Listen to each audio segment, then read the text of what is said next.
doesn't quite like me.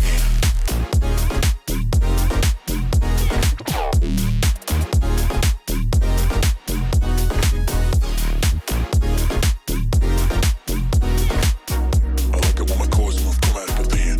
Nobody does it quite like me.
Excellent. What's up, everyone?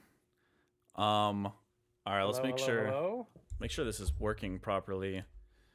Are you guys able to hear George? Braken?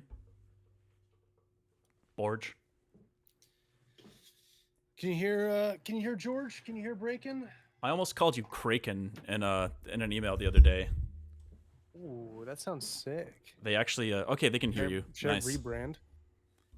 Is Haywyre quiet? How about now? I just turned him up. Check 1 2. Check 1 2. Oh wait, maybe this is that routing issue with my mic. No, you can hear me pretty clear, right? You're I can hear you fine. You were on like you were half volume on my stream on my like OBS thing, so Oh, you're good gotcha. now. Sweet. How's it going, man? Dude, good. Release day, baby. It's happened. Yeah, this is nuts. I'm yeah, it's like kind of shocking, to be honest. We actually managed to do it. We talked about doing this for a hot minute. Yeah. Let me How was sorry, 1 sec. I'm just gonna make sure our chats combined. Braken is a tiny bit quiet on this stream. I just want to get any troubleshooting out of the way real quick. Oh yeah, let's do it. Let's see. How can I turn you up on my end? Oh, yeah, I don't think our chats are combined. Stream chat. Let's see. Yeah, that it might be something I need to do on my end. I feel like I remember yesterday something came up under the stream together. Collaboration settings. Stream together. Yeah, open this window back up. Start sharing chat. There we go. They should be shared now. Uh-oh.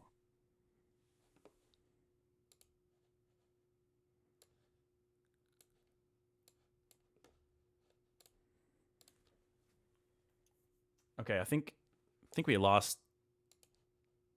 Something happened there.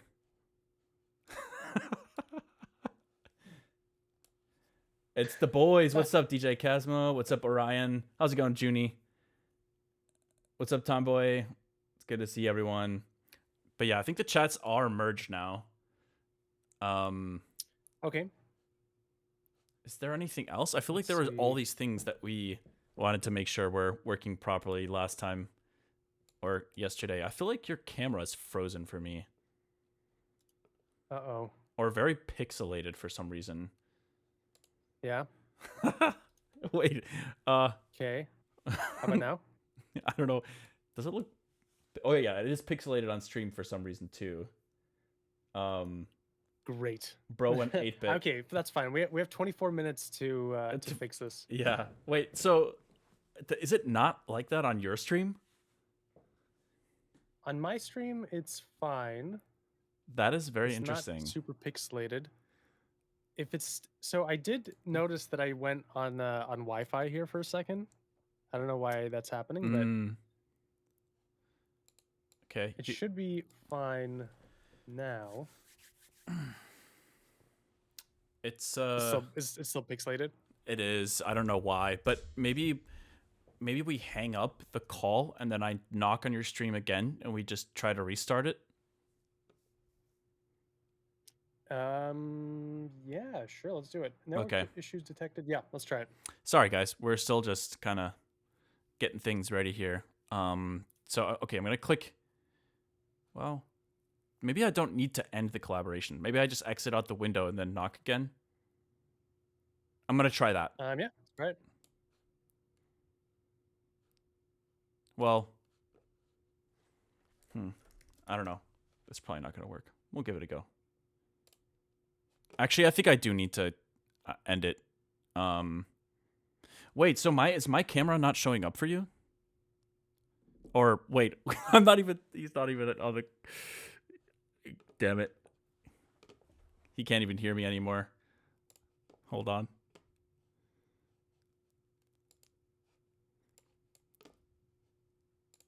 I think I have to. Yo, I'm gonna. Oh wait, now There we it's okay. Now it's looking good all of a sudden. I don't know what happened, but Great. Awesome. okay. The other thing is somebody yeah. was saying your audio was a little bit quiet. So I wonder how I My could. audio's quiet. Yeah, I'm trying to think about how I could turn you up on my end. Could you say something again briefly? Check 1 2. Okay. I'm just gonna turn this up a little bit here. Yeah. Okay, say something one more time. Hello, hello, hello. Okay, now our volumes should be pretty Yo. even. Looks good on this end. Good? Sweet. Yeah, I think we're good. I'll be sure to yell sporadically throughout this breakdown, so Please it'll don't. make up for the low volume. What's up, these Jedi's? What's up, y'all? Yeah. New place looks clean. I don't know Whose if place? Yeah, whose place? Mine or Martin's? probably yours because you moved pretty recently. Wait, how many months have you been there now? A few months now. Like 3 months? 3 months? Oh, nice. So what do we do now? We've got some time on our hands. Yeah, we have. So guys, chat. Here is the plan for today. We have a front page spot booked for 7 p.m. So we're planning on doing a track breakdown. And by the way, here's the track. Here's all 230 tracks that make up this song. I think this is actually the biggest Ableton file that I've ever opened. Really? Yeah, Wow. for sure. I mean, 200. Yeah, it's a lot of tracks. 230 tracks. My RAM was at 100% the entire time it was opening. At 100%. That's awesome. Yeah, and I think it's like it wants to use more. I think you have like 64 gigs of RAM, right? I have quite a bit more now, actually. Got a new follower. Yo, thank you for Oh the. right, yeah, you got a new desktop. Yeah. Knoxville, thanks for the follow. I got 96, bro. I'm cooking. Oh my god, I need to upgrade my stuff. I got Dude. 32.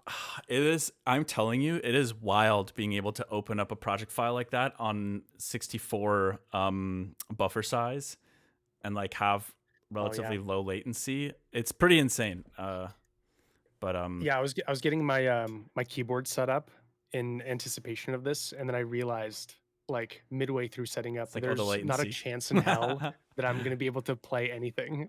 yeah, It's too much. yeah. I still have the project file for that little social media clip that I threw up today going. So I have just like that Nice. that one main lead patch chilling on my keyboard over here. But Hell yeah. yeah, DJ Casmo, thank you for the follow. Oh, Kaz, what up? Wait, is that Kaz as in That is Em- Kaz. Oh, I don't know why I didn't put 2 and 2 together. I also didn't, and I had like a good like long conversation back and Hey, forth what's with up, man? Kaz until I realized who it was. Yeah. So, should we just? I mean, I guess we're just gonna be chatting about random stuff for the next hour and a Yeah, half, well, regardless. But first of all, what do we have in here? We got, yeah, it's always weird to just like wait until people pour in, but we have some people in chat. Normally on Mondays I'd be doing my like weekly like 2-hour Oh, song shit. production challenge. oh, sorry, go What's ahead. going on? No, you're fine. You're fine. I usually do these. I usually do like a production challenge every Monday. We have like a sample, or I feel like we used to do those before Yeah. like the streaming, started. We actually had like a private Discord with like it was like you, me, and a bunch of just like production homies. Tristam, I love that. I feature. Do you remember this? This was like a few years Yeah. ago. Yeah. No, that was awesome. I remember the ones that we did around 2021, 2022 the most. Mm-hmm. I don't know if that kind of kickstarted the some of the ideas that we had for like hanging out in person to work on stuff together. Like I don't know where. I mean, obviously we're friends and not just like musician homies, but we were primarily musician homies first and foremost. Yeah. Like just like Yeah, for a fellow while. artists in the industry, and I don't know where that idea actually spawned from. I feel like we were just talking. We're like, yo, it's been a while since we've hung out. Let's make some plans. Like when this song started, or just in general? Because like we've collabed on other stuff and we just never like finished it. Right. You know? Yeah. Well, okay. So that was back in, I think the first idea we ever created together was back in 2016, right? Oh my god, yeah. Let me hear that. Yeah. Wait. The original. Let me hear that. I know. That's so crazy. We created this like weird triplet. I guess it was dubstep, right? Track like it. Yeah. is- This was like neither of our styles at the time, or now even. Yeah. I mean, it's kind of a shame nothing ever happened with that because there's something cool about it, but it just was so much more aggressive than any of the other music that I feel like I was releasing at the time. But I still liked it. I wonder if I can find a clip of that. We have like we have a few clips loaded in here of just like old, basically how this song started. It was just like the early demos, and I was just talking with Martin about how it's like listening to them. It sounds like something is almost wrong. Like there's the it's like distorted, or there's just like artifacts, Well, or like there's something's plenty weird. But wrong I with think, it for sure. well, yeah, there's it's. I mean, they're whips. They're demos, but it's crazy to listen to them again because they sound like I don't remember them sounding that way. Mhm.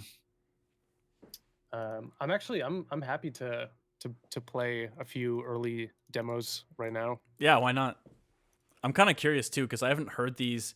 I was pretty hung up on getting the track over to the finish line, and then once we actually had it like scheduled for release, I feel like it was nice to take some distance from it because it was so overplayed in my mind. But yeah, let's hear him. Can you guys hear that? Yeah, well, yeah, I think Check so. 1 2. I think so. I heard. Okay. I heard something Nice. for a second there. Okay, all right. Every now and then, it's something weird happens, and it's like I lose connection. Yeah, I don't know. We good right now, Are you still on Wi-Fi, by the way? dude? I'm not on Wi-Fi. It does switch to Wi-Fi randomly, and I have no idea what what to do about this. Maybe I'll just turn off my Wi-Fi and see if that works. Good thing we have two streams. True. What if I do this? Hold on, let's try this out. Congrats on the release. Thanks, Benuke. Appreciate it. It's been a long day. Not like in a bad way, but I'm not gonna lie. I'm not a huge. I'm not crazy about the social media pipeline and like all the time and effort it takes to create things on there. Wait, did you? I think you froze again, George. Can you hear me? I think we lost George again.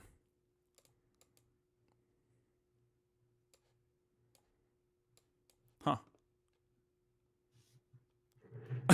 Why did you just like emerge from under your table? Bro, yeah, I'm like fiddling with the Ethernet cable. I think we're good now. Why does I'm just gonna start playing stuff. Yeah, man, do it. And hopefully it comes through. Please do. So this is a very early version of Reverie. Oh, wait a minute. Do you guys hear that? I don't. No, you don't. Hold on. No. This is routed to the ADAT78, I think you said yesterday. Yeah, but I want to route it to main. Let's see if that works. Oh God. Watch us just spend the entire front page portion doing technical troubleshooting. I know. It was playing for a split second. Yeah, that's what I thought too. It was? Okay. All right. Well, what about now? Oh, that's right. Forgot about this version. Does that work? I could kind of hear it. Yeah, it's pretty quiet and mono. You could turn it up a little bit. Okay. I know it sounds like it's being played through speakers, but it's like it's being shared somehow through the stream together call we're on Twitch.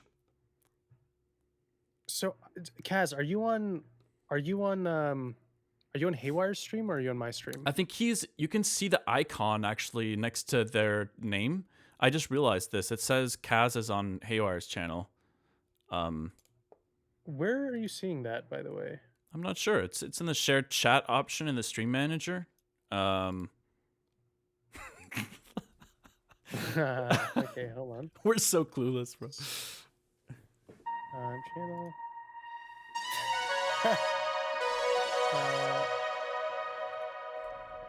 Streams creator dashboard. I'm on Braken's got to farm that gold. Is that what your channel points are called? No, dude, there's this thing, there's like stream avatars, which is like you have like if you're on my stream, you get a little avatar at the bottom and you can do like you can do a bunch of stuff with it's just like a cute little thing to have at the bottom of the stream. Mm-hmm. And people just you can also like do slots with it. You can like gamble and people just spend the entire time on stream gambling. Gambling on what? What are you gambling on? No, just gambling. They're like it's like virtual currency. It's not like it's not like you can't purchase it or anything. It's just like a purely just like in-game currency. Yeah, that's cool.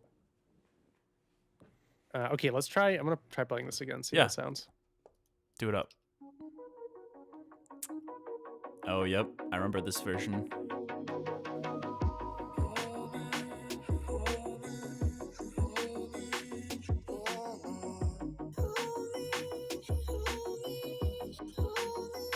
Oh, yeah. No more vocals.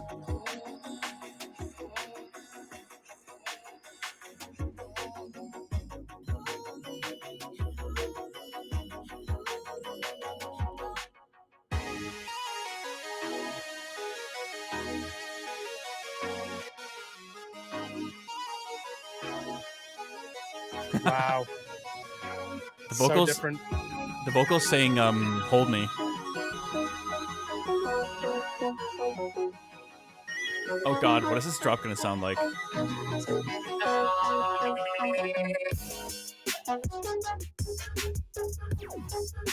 I like a little bit more trappy almost.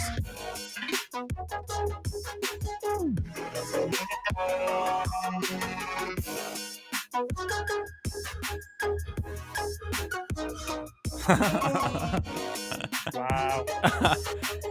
Yeah, it's the idea's there. By the way, you kind of got pixelated again for some reason on my end. My camera? Oh my god. Well, all right. We're just gonna deal with pixelated. I mean, it's not the end of the video world, for now. honestly. We're just hanging and chatting, not really doing anything. I did deep. realize though that while I'm playing the song, I can't hear you at all. Oh, So is it because I'm really quiet on? no. I think it's just because like I don't have any like automatic ducking set up where if you were to talk, it would like it would sidechain it. It's just all like relative to the song, you're quiet. So I can't hear you at all. While pixelated his videos. Yeah. Anyways, cool how much of the original idea was preserved. Yeah. Well, I think that is a version where you can really hear the similarities. I think we had some versions that were quite different. Like, do you remember when we were doing that vocal intro? Do you have that version sitting around at all? So I think it's this one. Is it this? Does it sound like this? Wait. What's up, Leave?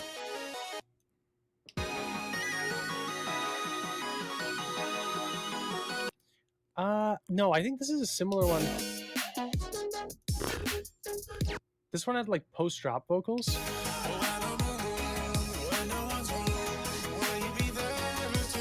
Oh yeah.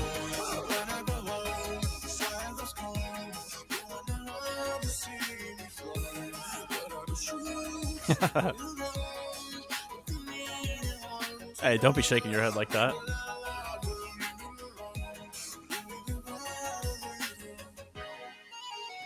Very raw vocals there. I think there is a world in which we could have had vocals in the final. I think it was just too difficult for us, at least from my perspective. Yeah. I don't know how you felt about it, but like I think it was just an added layer of complexity that was hard to pull off in the end. Totally.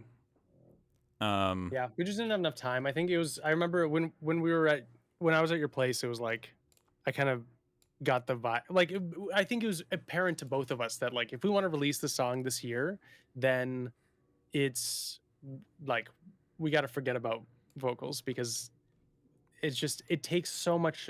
It's so much longer to like get the lyrics right and then get the vocals right and I don't know about you, but like I wanted to do the vocals ourselves, and that would just make it significantly more time consuming. Totally. Sorry, Yeah. I started bouncing your webcam around on my stream a bit there. It's kind of fun, dude. Vocal VIP extended version someday. Yeah, maybe. Who did the vocals? I think this is my take. But Martin had a few takes as well. I was just seeing what it looks Maybe like not, if it's smaller. maybe not but- for that part. Are you just am I just tiny on your stream right now?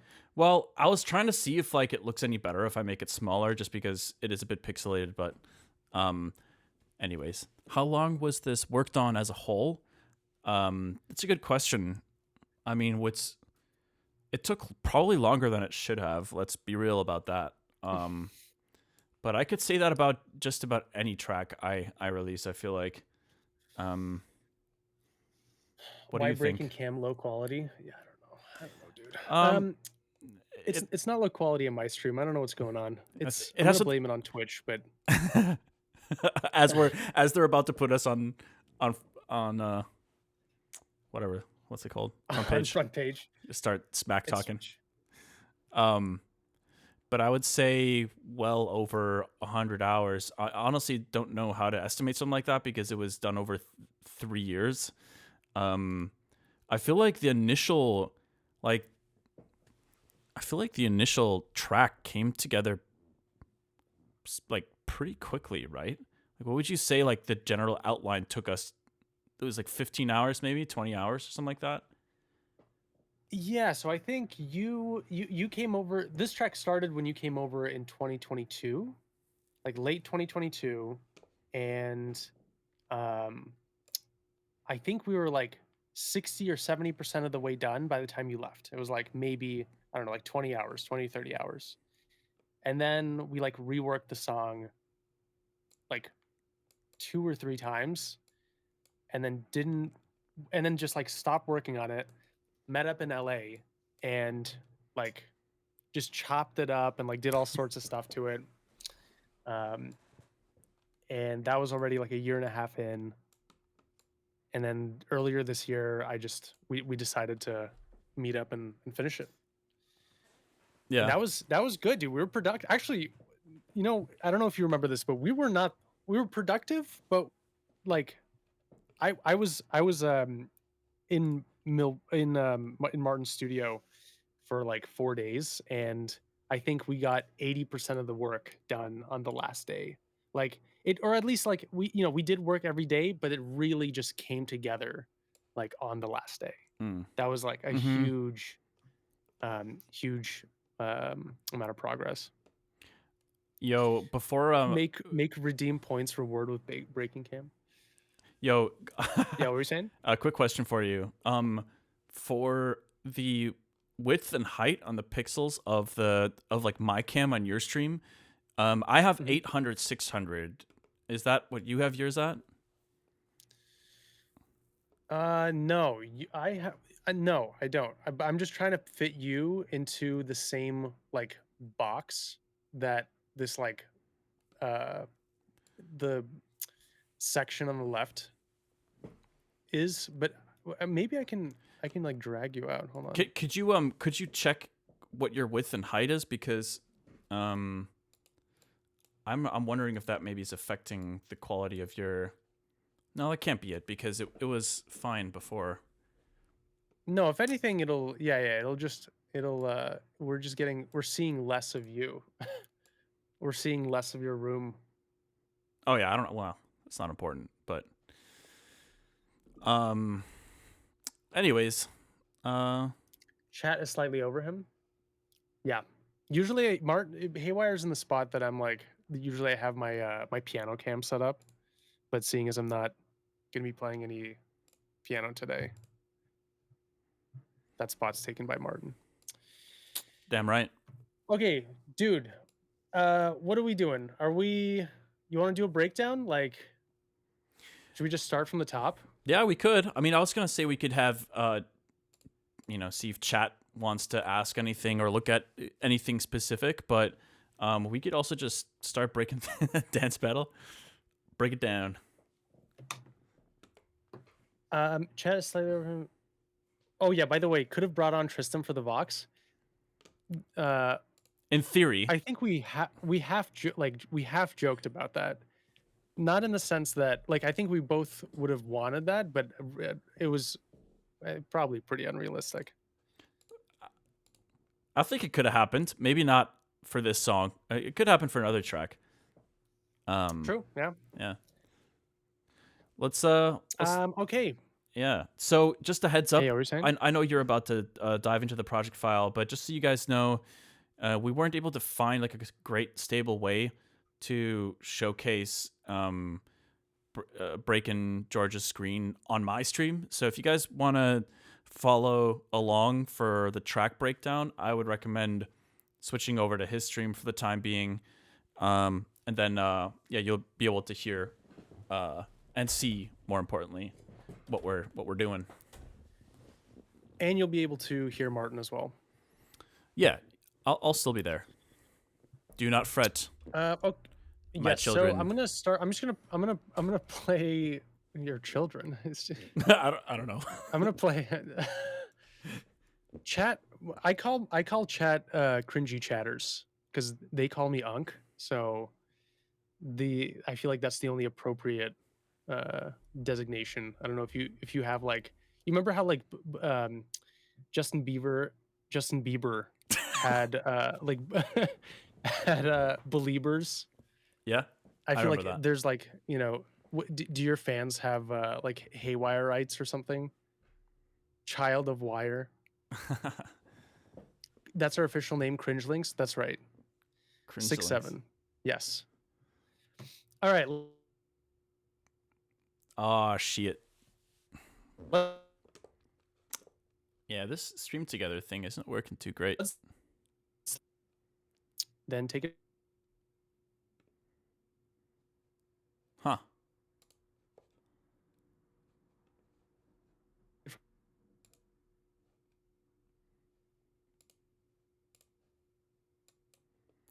Yeah, sorry guys.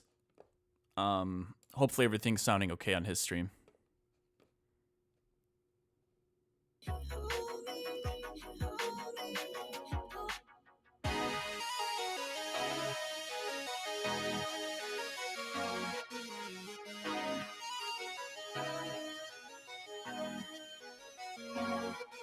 Yo.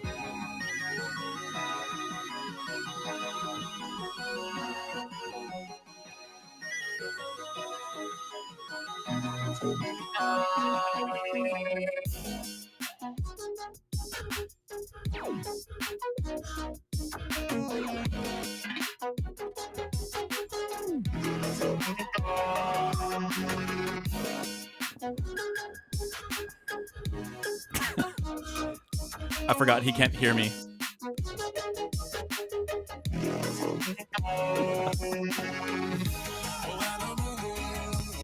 Dude, is this? Am I playing? You're playing an old version. I was playing the old version. I was like, all right, here it is. I was reading, it said drop, and I'm like, this. Wait, am I missing a bunch of things? What's going on here? All right, here's the actual release. Let's try it again. Zoom Zap, thanks for the follow. All right, here we go.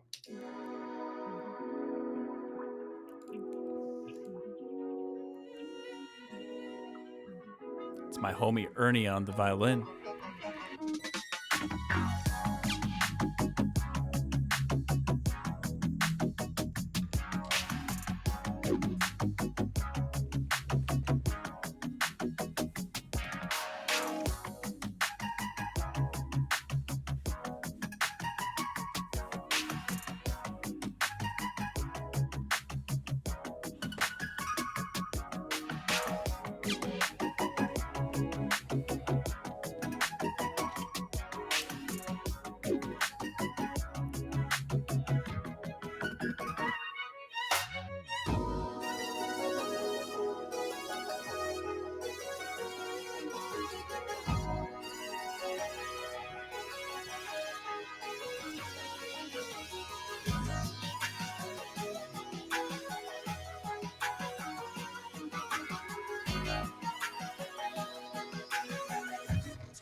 Where's the solo? There it is.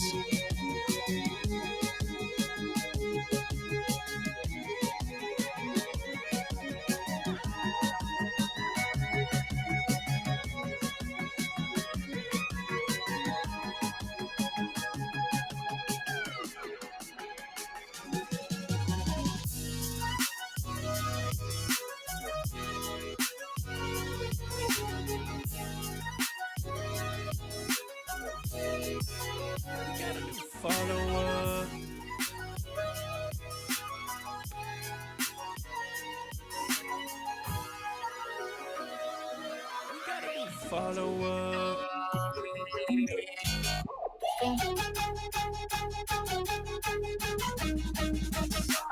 Yo, thank you for the followers.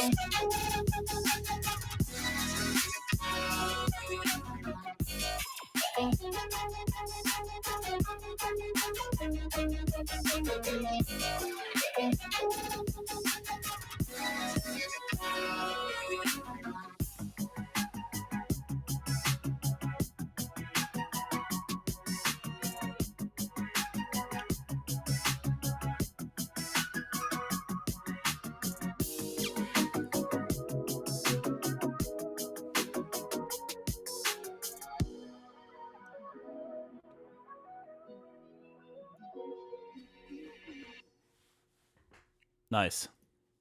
Yeah, there it is, dude. I'm like scrolling through, and I keep like losing where all of our stuff is because there's so many tracks. Yeah. 230 tracks is like you don't need. By the way, if there's any aspiring producers in chat, you don't need 230 tracks for a song. I feel like you really don't. You need like a fourth. You could pull off like a pretty good song with You know like what's 50 tracks. You know what's funny about that is it's actually probably like more than that if you consider, for example, the fact that the drum racks have at least like oh my god 20 samples playing, Yeah. and that's just in one track in Ableton. So dude. yeah. Yeah. Well, Totally. I think Look at these drum racks. I think we were struggling to like understand what the song should be, and then as soon as we locked in, we're like, all right, no, this is what we're gonna do. Then it was pretty straightforward from there, but we had all these like residual little ideas and things that I think maybe we didn't want to remove. They felt like they already had a home and a place in the song. So but yeah, anyways, I know a lot of people are saying happy release day, and I appreciate it, y'all. Yeah, thanks, y'all. I feel like the response in general from the community has been like pretty positive. I was talking to Martin about this earlier. Like, I have incredible amount of anxiety for for releases, probably because I do them so infrequently. But it's like, yeah, I feel like the community is like really responded positively to this, and it's been awesome to see. So yeah, all your support is really appreciated. Yeah, now you just gotta. It'll be another 6 years for the next Braken track. Right. Well, last time it was 5 years. This time it was 6 years. So Oh, next so one that's has to be 7 years. Yeah, six or 7. Yeah. I went to the Monster Cat YouTube upload, and I told everyone that they should guilt trip you into releasing more often. I saw that. Yeah, I really appreciate that. That's Yeah, really cool. I know, because as somebody with anxiety, what you're looking for is someone to amplify that anxiety. Right. I want more pressure. Right? Yeah, that always helps. I want to point out, by the way, like one of the funny things of this track was like we were working on this, kind of going back and forth for a while, and it was basically done, and then so when we were in the same studio, it's much easier to work on because we're like in the same space physically, but when we leave, we live kind of like fairly far apart, so we have no choice but to send the track back and forth.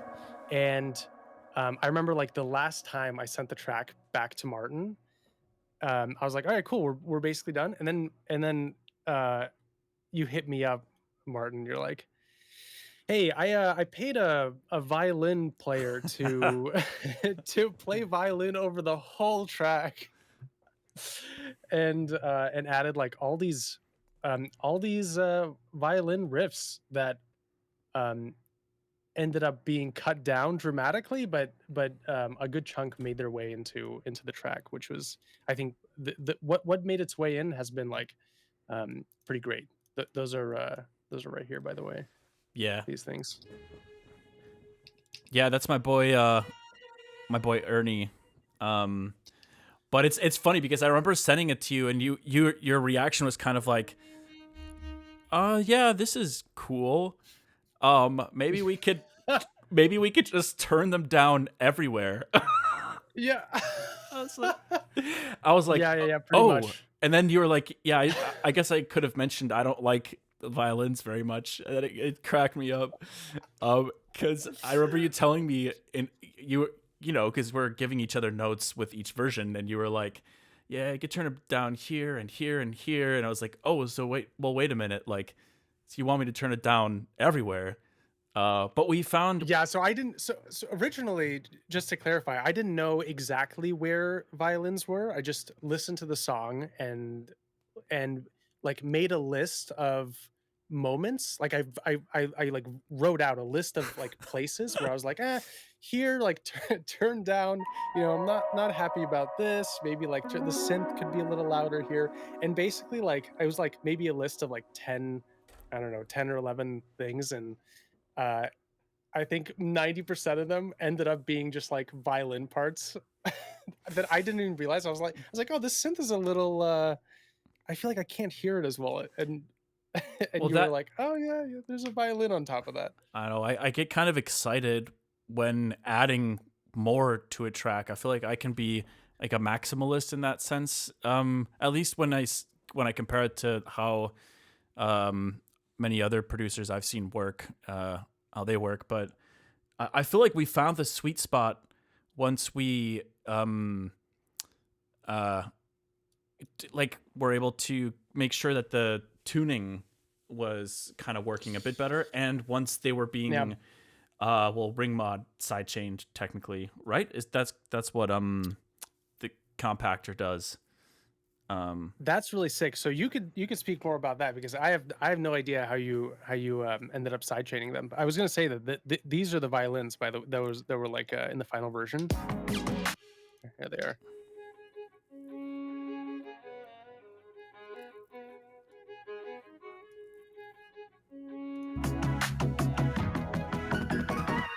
I think they work super well there, and in the Nice. build too. Like, Thank you.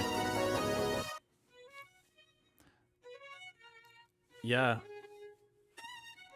so they're sidechained against the lead, it sounds like, and then the frequencies that the lead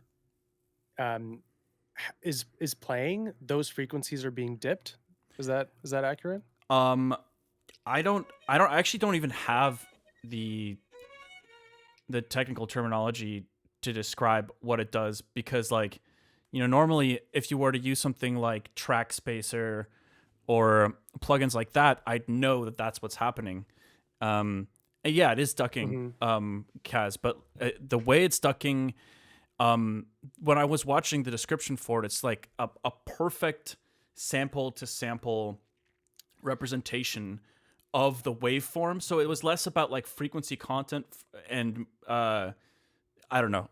I'm the way that I've seen it work from using it, kind of feels like it's a perfect representation of every frequency's amplitude at every point, if that makes sense. And then that being used to duck the sound. That's kind of how it seems to me. But either way, I'm probably butchering what it actually does, but that's at least how it seems to my ears. Yeah, the developer of compactors, like, they're listening to this and they're like, that's actually completely wrong. This is not.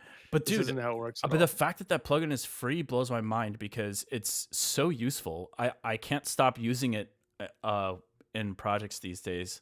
So I'm really excited to like implement it all over the place. It's yeah, crazy. this is one of those. This is one of those plugins that I have installed and I didn't realize I have installed. I'm actually surprised to see this. I have the kilohertz like suite, so that makes sense. But this is my first time seeing this. Very, very interesting. Yeah, no, it dropped I think like a couple months ago or something, and it was honestly perfect timing because, I mean, this is the exact kind of thing where it actually, yeah, Soothe. That's what I was gonna try to compare it to a little bit. Where like you can use Soothe to sidechain a sound based on a signal's frequency and amplitude information. Do we use Soothe anywhere here? I feel like I don't know. there's a few instances of Soothe. But yeah, it is ring mod sidechain, from what I understand, but I just don't know what the hell that means, because when I think of ring mod, I think of I don't know, an effect that I basically never use. But so I don't know how those are related, but there's some magic sauce there apparently. Yeah, there's a lot of really cool ways to sidechain that I don't employ. I'm very I feel like the two main ones that people use are, sidechain compression that you can use with just like a regular old compressor, um and just like volume ducking. And I used to do sidechain compression, and then which by the way, this song has employs sidechain compression. I've personally just moved on to Shaperbox, and Really? all my sidechain is now done via volume ducking. Yeah, No way. I think it's for me. It's just easier for me to create the actual shape of the sidechain. Uh, it just feels like more intuitive and like easier, you know. Mm. But it's definitely one of those things that it's personal preference. Yeah. I so in all of my template for new projects, I have traditional like compression side chaining, but then I also have like one really basic Pro MB for like let's say like things like vocals or sounds that are a bit more delicate, where like you really want to keep a lot of dynamics and you don't want to cut the entire thing from the mix 100%. That kind of stuff. I feel like I like using Pro MB for that, but the compactor, interestingly enough, I love using compactor for. This is like an ad.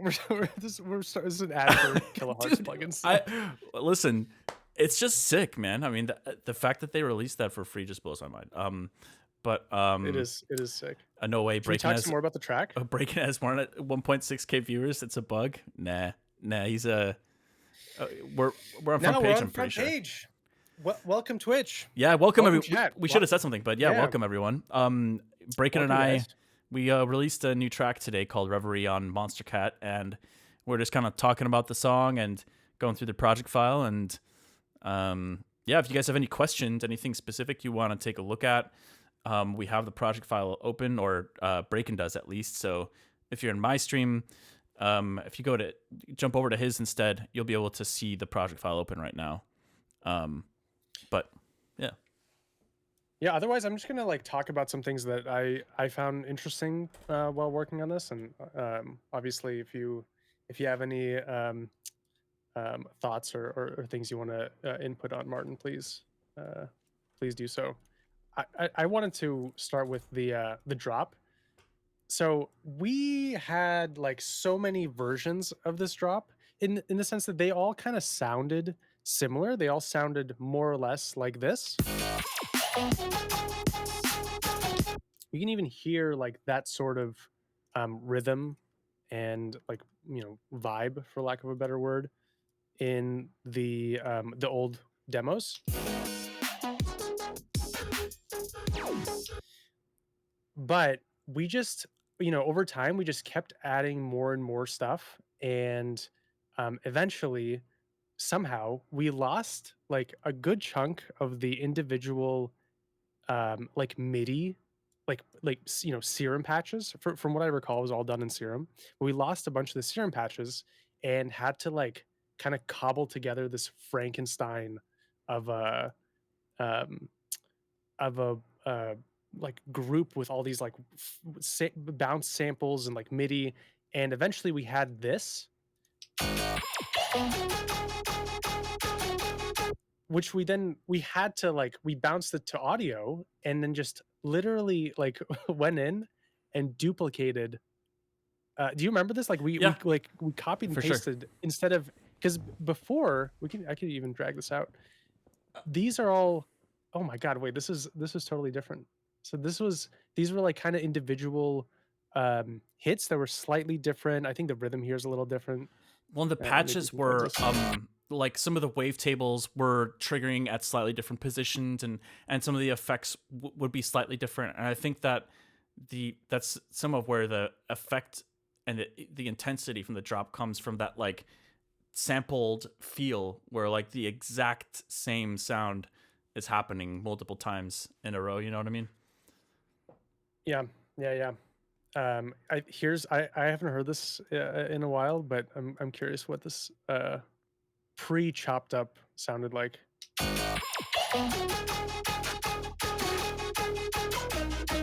Not that different. It's not that different. Oh wow, it's not that different. I mean, this part is definitely different right here. Yeah. Yeah, we don't have those like triplets. Yeah. I like what we ended up with in the final though more. Totally. Yeah. By the way, these I don't know if you noticed, these have to be, from what I remember, these had to be, oh, it's not too bad. I remember having to um reduce the volume on these like quite a bit, because for some reason the transients, or not the transient, but like the beginning part of each of these stabs just sounds louder. So if you just, if we when we chop them up and place them next to each other, it was just like a brick wall of high frequencies. And we had to turn that down. Glad that it didn't affect the final mix though. It was nice. Yeah, for sure. Yeah, what else do we have in here? In the drop, I mean, I specifically remember creating, I think part of the reason that we decided to basically put all the bass sounds and even a lot of effects and stuff into that one audio track too is because it was just getting so frustrating to alter it. I mean, even I think for some reason even just grouping it all was too visually confusing. So it was just like, all right, whatever. Let's just render everything that isn't like drums into just this one giant audio file. And I think it actually helped us a lot getting the drop right. Yeah. Yeah, like I was saying earlier, I'm surprised this is loaded. It feels like past a certain threshold, like tracks just don't load anymore. Not gonna lie, my phone's battery's at 6-7%. I'm glad I chose that comment to read out loud. Yeah, that's great. W ads. Yeah, do you guys have ads right now? I feel like there should be fewer ads, if any. I think, was there somebody earlier that had was interested? Oh yeah, somebody said, I'd love to see how the lead sounds and basses are made. I'm sure you'll get to them.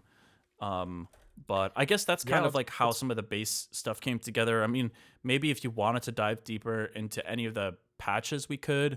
But yeah, I remember actually the patches on their own, I feel like, do not sound very good. I was kind of impressed with how much better everything sounded when it was in one the giant audio, the singular audio file.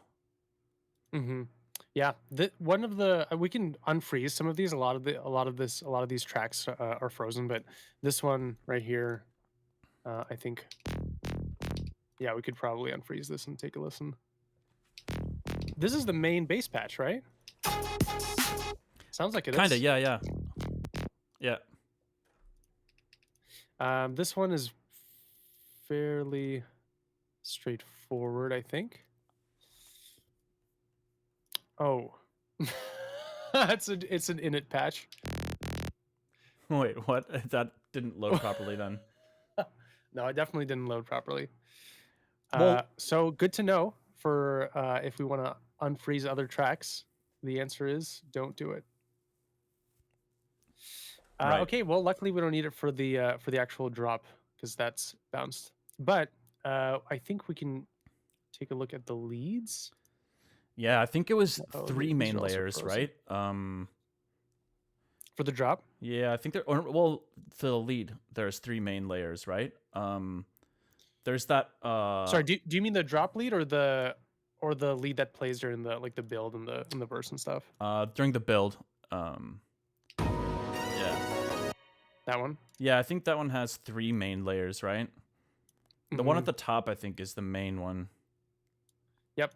This is the one. This is like your riff lead, right? Do you want to talk a bit about how like you have like you generally have like a one or two tracks at the top of every file that you designate as like live tracks that you use to like jam over. Yeah, it's not necessarily that interesting. It's more just helpful for me because I'm not trying to diminish you like giving me something to talk about there, but I well I like to perform my keys live, so it helps me when organizing files to always have anything that is, you know, up front and can be actually performed on keys at the very top of the project file. So like that lead that we're talking about right now, that's why it's all the way at the top, is so that, you know, if I get ready to play a show or like create a little social media clip or something, then like I have that the most prominent lead ready to go. I don't have to go searching for That's it. this one.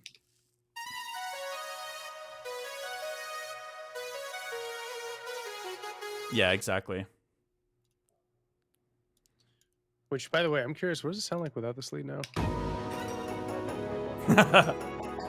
That's crazy. Yeah. By the way, I feel like for the build, the thing that made the build was it this? No, we had like at one point we basically just took a bunch of the rhythms of the drop and just moved them to the build. I think it was like was it a freeze track, or maybe it was this thing? You know what I'm talking about? Oh, it's this. Yeah. Yeah. Because without it, we had like no foreshadowing. Yeah. Yeah, it was kind of interesting. Like, I don't even know how much foreshadowing it accomplishes. It might be something that you hear when you're paying close attention. I feel like the average listener probably doesn't notice it that much, but I like it a lot. I mean, whenever I do Feedback Fridays, I mention foreshadowing at least like 5 times per stream, because I'm always saying, like, you know,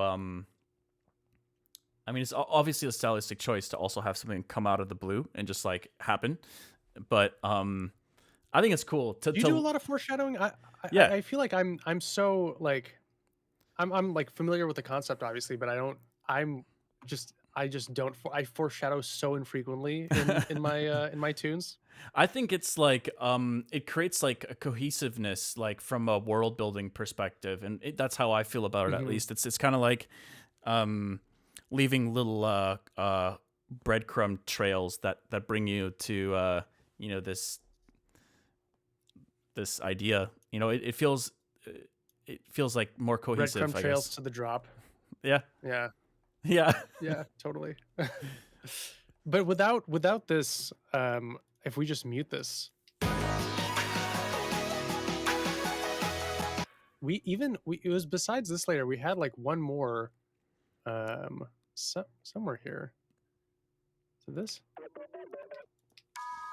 it's so funny to like familiarize myself with all the things in this project file. Like this was the intro. Yeah. And it's being used in the build. Yeah, it's just being used in the build as like a riser here with shifter. It's really cool to it's kind of insane. Like, sometimes I wonder whether things like that really even get noticed at all, like percentage wise, if you had to think of people that are that do experience or hear that. I bet it's a pretty low percentage. Even because small, but even I don't even remember those layers being there, and then we're just listening to it again isolated like that. I'm like, oh shit, that's part of the song. But yeah. Well, I don't think, I think there's very few people who Podlo, thanks for the bits, dude. Might seem redundant, but your bid count, Braken, is at 1997. So that's at 2K. Thank you very much. I think like there are a few people that can pick that out and be like, that's a unique sound. But I think you like the addition of that is audible. Like if we take out that portion Here, if we just mute this, so like if we play with it.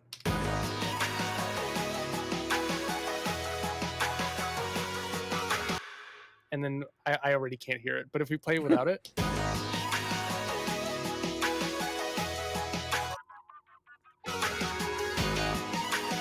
I mean, this one in particular is like pretty subtle. Yeah. This one's maybe adding some fullness to the mix, but the repetitive bits here, these are pretty massive. Like if you put those back in.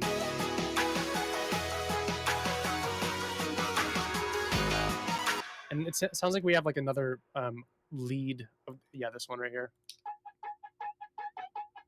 Yeah. Lots of weird like comb filtery stuff going on. Mm-hmm. Yeah. What are these, the downbeats here? Yeah. Dude, so janky by themselves. Yeah. It really it's really well. It's really incredible like what you can, how simple sounds can just become so interesting just by like processing them in groups, you know, and then but also B, just by like just processing them a lot, just endless processing. Totally. I mean, look at this track. I don't know if you guys can see that on stream, but there's 3 dispersers, one after the other, followed by a compressor. Wait, did we even use that one though, or was that? Actually, we may have. We may have used it and then bounced it because. Let's see. I don't think we used that one. I don't think we used it. I don't think we used that. We might have used that though. Yeah. Because I'm not gonna lie, there were a lot of sounds that we were making that I was like really not convinced by for the drop, and then it really started coming together. Specifically, I felt this way at least once we just decided to commit it to one audio track, and we're like, all right, let's just get it here, and then from there, something about that group processing just like made it come to life. I don't know.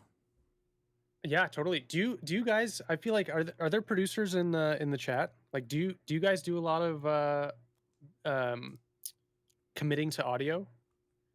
Because I personally I just don't do it. You know, even though everyone who does it swears by it, there's something about it. You know, I just don't like it.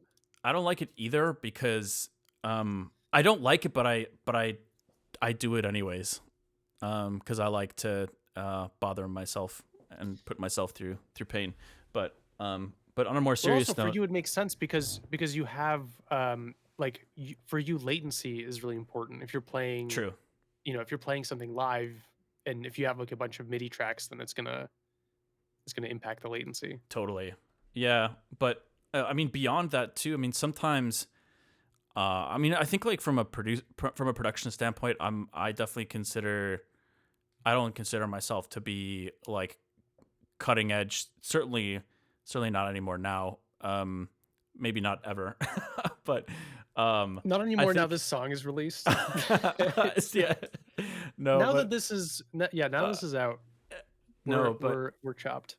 Yeah, I'm supposed to be hyping us up here, but where was I going with this? No, but I think that like for me, sometimes it's easier when you have some more visual information in like in the waveform. Something changes about how you understand a sound, because when you're looking at all these different plugins that are telling you all these different things about the information you're hearing, you know, obviously the visual cues you're getting from your DAW influence your perception of a sound, and like there's no doubt about that. And like we try to get all these tools to help us to understand, you know, what's going on with these sounds. And sometimes just boiling it down to a waveform, I find just really helpful personally. But only at the end stages, right? Because then you're committed, right? You're like, okay, this is the sound. You know, you can go back to old project files and unearth those patches and stuff. But right. But yeah, you got to be ready for that commitment. You know, you're getting married, basically. Yeah. You get married to your sounds. You're going up to And the then altar. there's a lot of like there's a lot of like what is it called? I'd Parasocial relationships that I feel like producers develop with their sounds. Like I personally find myself often attached to to like a sound or like a melody or something, and then I find like I'm at a place where the track will not progress unless I remove that melody, you know? Like mm. it's just it doesn't belong, and I'm just attached.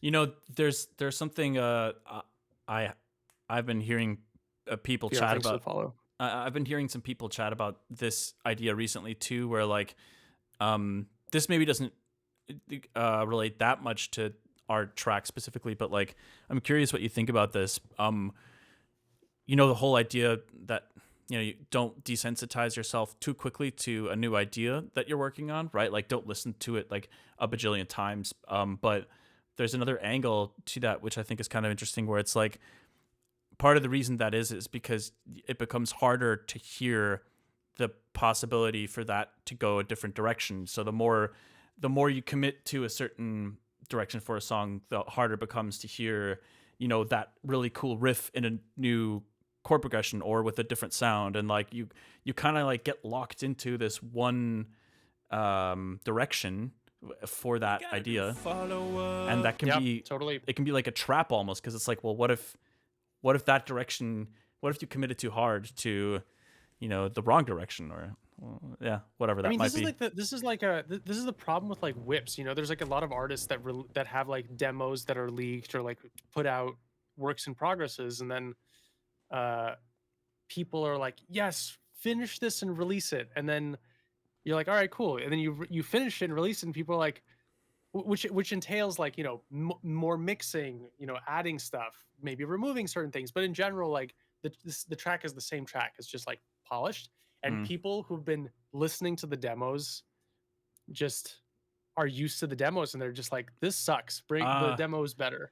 I mean, I've heard people call that like demo love, or maybe there's a better term for it, but I've run into issues like that all the time. It can be frustrating. It makes it I think I know where you stand on the spectrum of things in this regard, but like, some people can be really closely guarded with their ideas. They don't like to share things they're working on for that exact reason, because it's like, well, I don't want to feel like I'm letting people down by releasing a final version of something that they don't think lives up to the potential of the demo.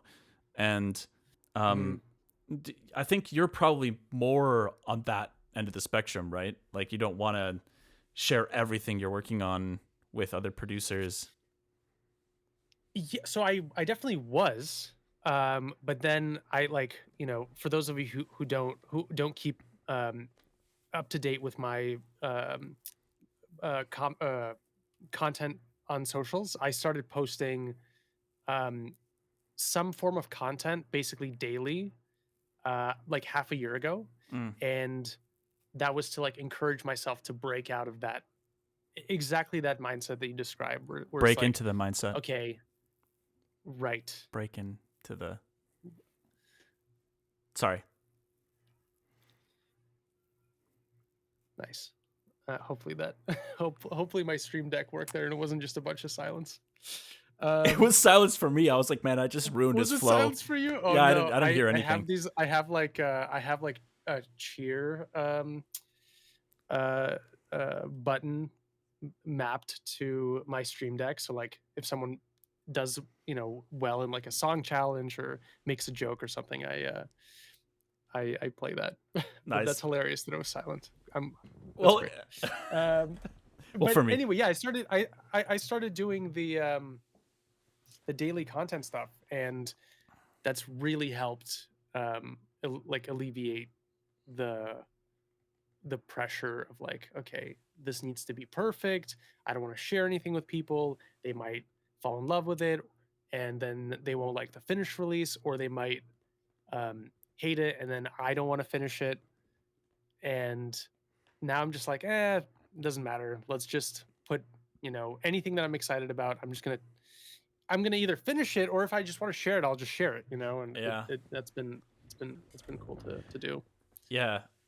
There's another interesting thing I've been thinking about recently. And I know we're going on some philosophical music production tangents here. But I'm kind of curious to hear what you think about this. There's I was reading this book that was kind of like talking about some creative entrepreneurial stuff, and it's talking about this idea of prototyping and how, let's say like you're starting up a business and you're trying to create a prototype of, a service or a product or something. You need like this minimum viable product, and like that's kind of what we're doing as artists a lot of the time, right? It's like we're trying to create like this minimum viable song.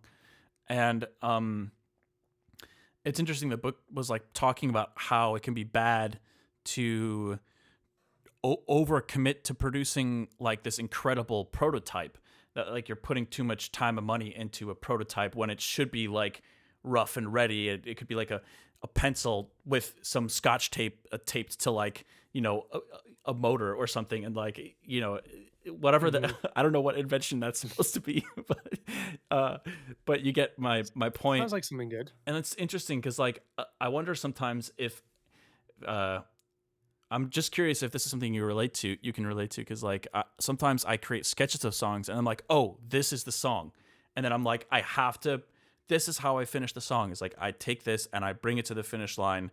How can I keep adding to it instead of like being like, okay, this is one of the iterations of it. Maybe let me start from scratch, because like Tristan works like that more than other people I know, and I think that's it's interesting. Like, what do you think about that whole idea?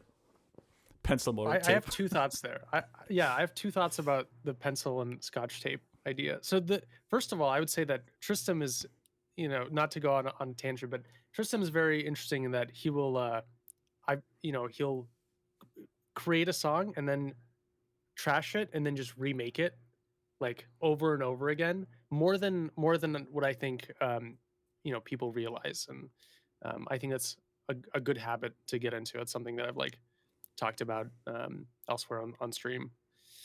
But as far as like the don't make like a perfect demo, the thing is, dude, I feel like it's a balancing act, because if you make something that's like, if you have a really good idea, like for me, my ideas are usually like melody based. It's like a form of writing. Like I'm just like, okay, this is a cool chord progression, I like this melody. But if it's executed below a threshold of like believability, then when you show it to somebody, they like the melody might be good, but the execution isn't good enough to really drive like the vibe home, or the feeling. And so the listener might be like, oh yeah, it's like pretty good. And that lackluster response would be enough to demotivate me from continuing it. Right. Where like if it was just a little more developed and conveyed the idea better, then they would be like, oh, okay, yes, this is, I get it. This is great. But so like I think it depends on like who you show it to. Like if you're like, I'm not going to be showing an idea to like, my grandma. Like I love my grandma, but I'm not going to be like, hey, look at this sick drop I made, and expect her to be like, yeah, this is dope. What if she loves it though? She's not gonna. Maybe who knows? I don't think there's a world where I believe that like she could say anything and I'm just gonna be like, yeah. Okay. You're just saying this because you love me. Yes, you're being very nice. Yeah, it's interesting because everybody will, of course, everyone will see things through their particular perspective and their lens. And I remember, I feel like I mentioned this sometimes, but Mr. Bill and I have sent each other stuff for a long time now, like over 10 years, and crazy talented producer, extremely knowledgeable, and he is like I feel like his minimum threshold for something that interests grabs his attention as a listener is very high on the scale of like complexity. And Hmm. I remember sending him stuff like 10 years ago when I was like, my productions were, well, no, 10 years ago. I mean, like maybe more like 12, 13 years ago. And I was still, you know, figuring a lot of stuff out. But I would send him stuff. And every time I sent him something, and he would say like, yeah, this is a great idea. I love this. But, you know, add more fills. Like it's a little bit like lacking like rhythmically. And then eventually I learned that he's also a drummer, and I was like, oh, okay, that it all kind of made sense. And it's like, all right, so it's not just that my stuff isn't rhythmically interesting. It's just that his experience is so deep in that world that he can't help but to kind of judge it from that in that way. And I find myself doing the same thing with like from a compositional standpoint when listening to music. That's why I have a bit of a harder time sometimes listening to like EDM for longer periods of time. I mean, there aren't many genres I don't love listening to, but EDM is one of them. no, I love EDM. It's not something I would listen to for hours and hours on end necessarily. But yeah, anyways, you get my point. It's EDM producer comes out about how much he hates EDM. oh my god. Stop trying I get what you mean. throw me under the bus here. No, it really does depend like who you show it to. Like drummers are gonna listen, you know, for drums. Like, you know, jazz musicians are gonna flame you for using triads. You know, and you know, just like lack of polyrhythms. Yeah, I try to. Someone mentioned in chat like they just try to like do a gut, just go with their gut basically, you know. And I think that's Yeah, it's easier said than done, but it is probably the right way to do that. for sure. Braken, I hate old people and also EDM. That is not true. I didn't say that. That's false. Your poor grandma. Do you never give your grandma your works in I progress? don't give her any sneak peeks. No, I Wow. don't give either of them. I have two grandmas alive. You got two Very, grandmas very still. fortunate. That's awesome. Yeah, Man. and neither of them get break-in demos. Ah. So maybe I should start. Maybe I should start doing that. You know, start sending them That's. some whips. I am curious how my grandma would react if I were to do the same. Maybe we should do this and see where this goes. Yeah, I have a feeling it'll go nowhere. You never I'll know. be like, I don't know how to use email. Yeah. All right, so go ahead. No, I was just reading Bleave's comment. You know, someone for mixing, someone for general vibe, someone for composition, like a council of experts on every aspect of human creation. Yeah, Yeah, it's a good way of doing it. that's the ideal case scenario. Do you guys have any questions about the track? About just production questions in general? I will say that we are also this might be a little early to announce, but we will be doing an AMA on Reddit. I think is it on the Monster Cat channel or subreddit? I think they want to see the master chain, George. It should be The master chain. It should be quite simple. I remember it was a BXXL, like a Pro Q and a Pro L2. Was there any multi-band on the master? I can't remember. So this master is I don't know if this is the final one. It looks like it doesn't have a few things because it's all just EQs. Yeah. This is oh, maybe it's this. Okay, so we have BXL here, which I don't have. Okay. But that's pretty much it. Just a limiter. Yep. Some reverb for like occasional swells and that's it.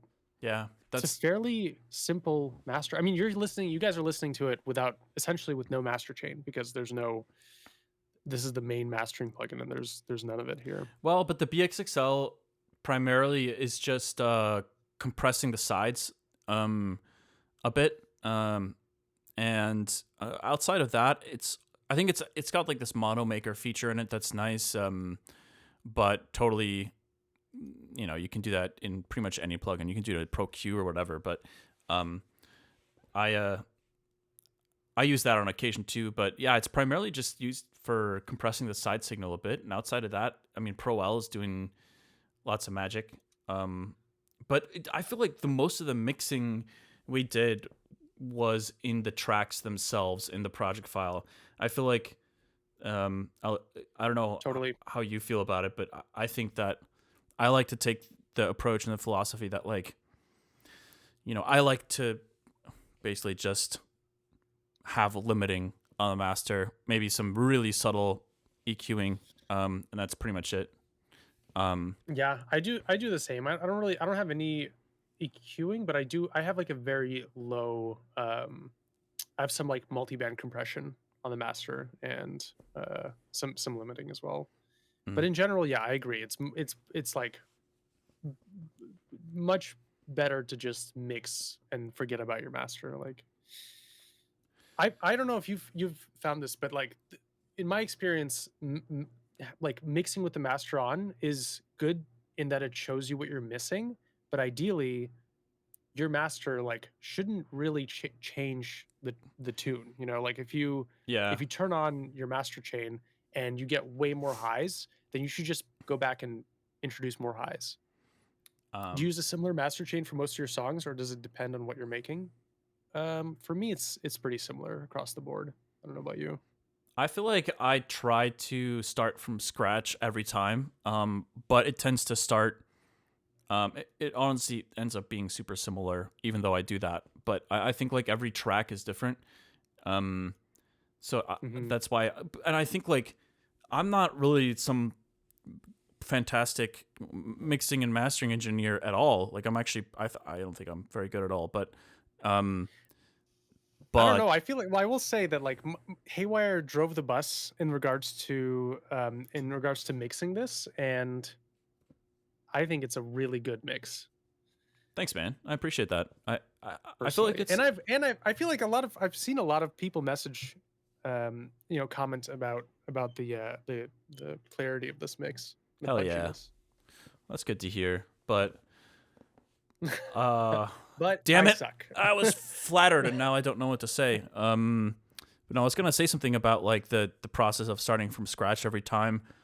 I still end up using basically the same plugins anyways. It's like on Pro L2 and BXXL, but BXXL I find it's a very subtle thing. It's definitely not nothing is doing anything game changing. I like what you were saying about like, you don't want the master to be completely changing the character of your track. I totally agree with that philosophy. But anyways, I think there may be some other questions we kind of missed. Yeah. Do you already have some kind of idea at the beginning, how the song should sound like, or did you come up with a sound during development? I think this was very much a song that just how do I put this? I wouldn't say it wrote itself. There was a lot of different versions. I don't think we had anything, like we did not know what we were doing in the beginning. We didn't have like a goal that we were trying to attain besides just like, let's make a really dope track. That was the goal. Is that how you're remembering it as well? Yeah, no, I don't feel like we had anything specific in mind. And actually, you can kind of see by like the different sketches we created in that first trip in 2022, it was all over the place. Like we had, do you remember that like deep house idea we started? And then there's a couple of kind of future bassy sounding tracks, and there's probably other stuff that we don't even have like rendered out that we made. But I feel like. Yeah, I'm trying to find them. Dude, now. we were just like here, I'm going through. What was it? Maybe going through all the files that we had for this. Yeah, we had so many different files. Was it how long was I there for? Like 5-6 days or something like that? Yeah, not longer than like 6 or 7 days. Yeah, I feel like it was just like it was just a good time. We were just like eating lots of good food, hanging out in a dimly lit studio, experimenting with random sounds, and I feel like I was visiting George, and I don't think I really ended up seeing much of the city, but we did have that one night where you and your roommates made some really bomb food with some oysters and dude, that's right. those cannolis were so good. Damn. Yeah, Mike's Pastries. So good. Dude, my mouth started watering thinking about that pastry spot. So good. Let's see some of these. Like, I'm gonna try to drag in some of the old files that we had. Yeah. We have Hold Me Flat Need 5. Flat. What is that Let's see what title? it sounds like.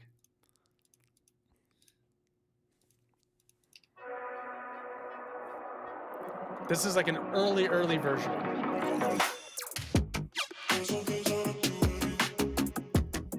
Oh yeah. Wow, so different.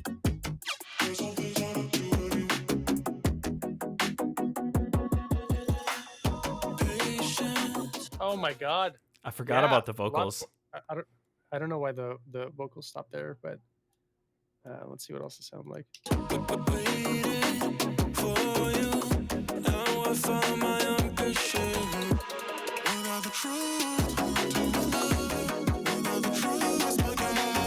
Oh yeah, dude.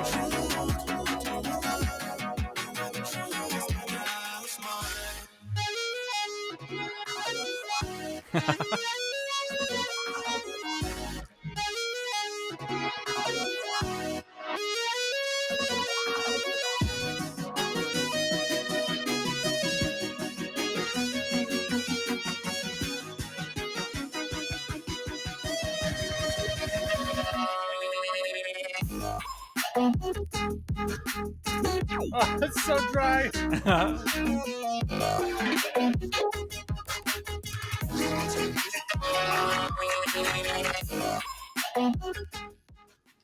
Okay, do we have like a? Oh, we do have a utility here. I'm just gonna turn this off. Yeah, the drop's pretty similar. The drop is, yeah, it's pretty cool.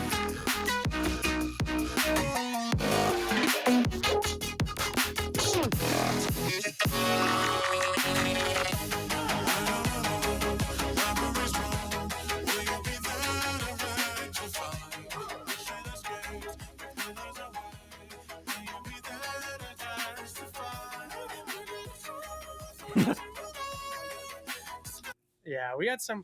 I mean, hey, you know, we could do like a vocal mix or like A VIP or something. I don't know, just like like a VIP. Yeah, a VIP. VIP could be cool. Vip it up. Like a bunch of vocals and you know, some changes here and there.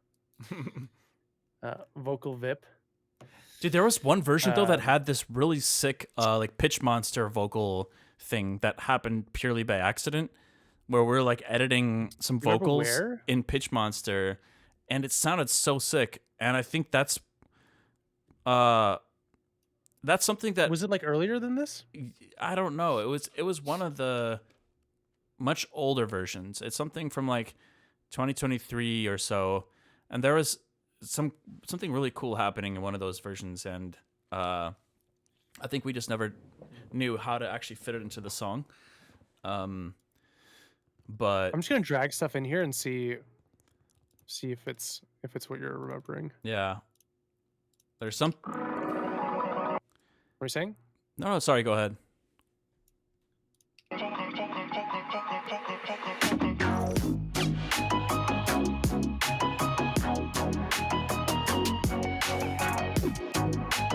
So different, but still similar. No patience, no hesitation, contempt. We had a lot of like, I don't know if you want me to just play your vocals like this out. It's whatever. I think they sound good, but it's I know a lot of vocalists hate when people play like like, you know, not final takes essentially. No, it's all good. Don't worry about it. But yeah, these are fun to listen to. A lot of these are they're better than like this. This is like pretty bare bones. You know what's crazy though? I feel like these are. Dude, I think that was the version though that I remember I'm pretty sure we both kept coming back to, and we're like, I see the potential. Like I see there's something there that I think kept us coming back to it. And we're like, no, we gotta, at some point we really gotta finish this. Yeah, totally. Yeah. I want to hear what this drop sounds like. Without the truth, we're unto a lie. Oh yeah. Without the truth, my colors move.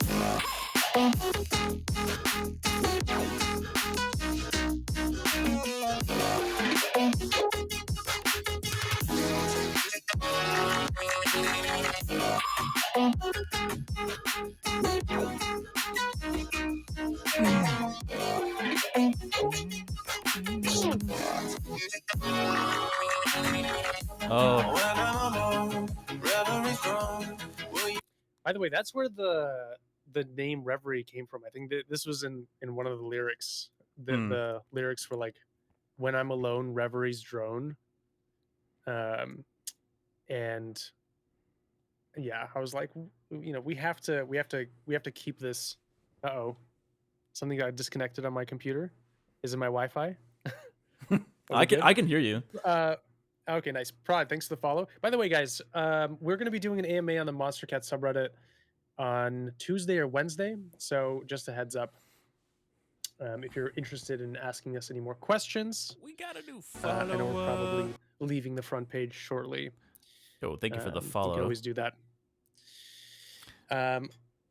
Oh my god. What is the vocoder saying before the drop?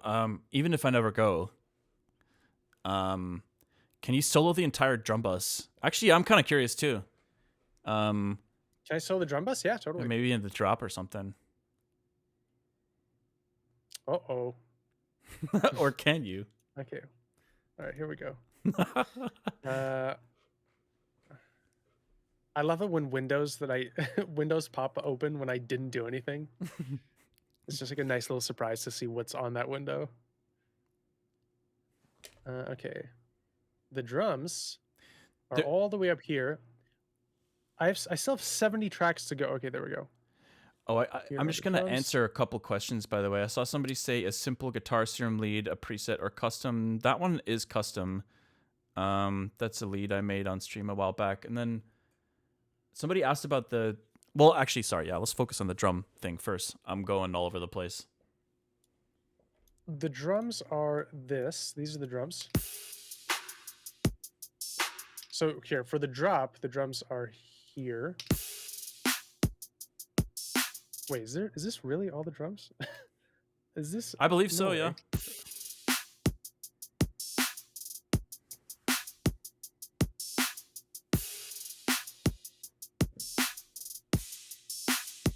Oh yeah. Very simple. Post drop has some more complexity. Which, by the way, I should take a quick moment to let people know that George and I created a little bit of a free sample pack based around Reverie that's going to be available for free download on my website. I have a little platform called Key Collection on my website, haywyremusic.com, and it's going to be available tomorrow for people to download for free. So some of the sounds that people are asking about are going to be in there if they want to take a closer look. I just figured I should mention that real quick. Yeah, good call. There's like samples and presets as well. Yeah, presets, samples. I tried to throw in that giant Ableton group that has the entire like drop stack with everything from the bass to like the mid-range stuff and the high end, including like that weird sample that we never understood how we made. Right. So Nice. Yeah, yeah. that's dope. Definitely snag that, guys. For sure. These are the post drop drums right here.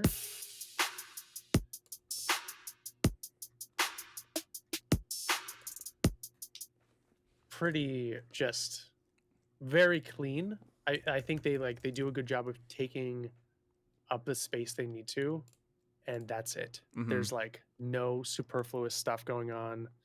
If we just mute the drums. Oh, okay, we have a hi-hat somewhere. Seth, thanks for the follow. Where's the hi-hat? It might be routed differently inside. It might still be in the percussion or like drum layer, yeah. but routed outside of that. Mm-hmm. Maybe main drums. What Oh. about here?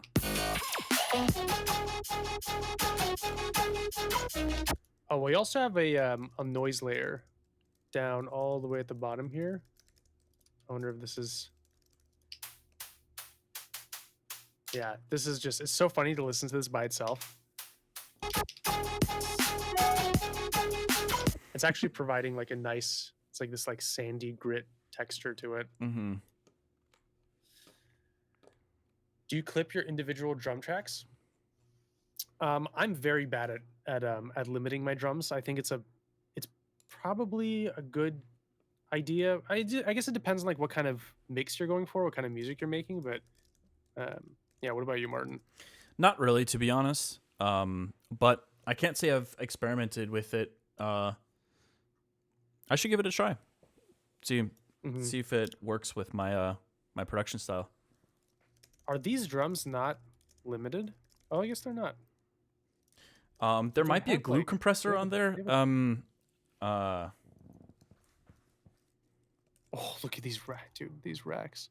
This is something that you've always done that I admire but can't bring myself to do, which is use drum racks and then process individual samples within the drum racks. Like this is I'm so bad at doing that. I just toss everything on the like into individual tracks and then process those. yeah, for sure. I don't know. To each their own. But I would like to give that a shot.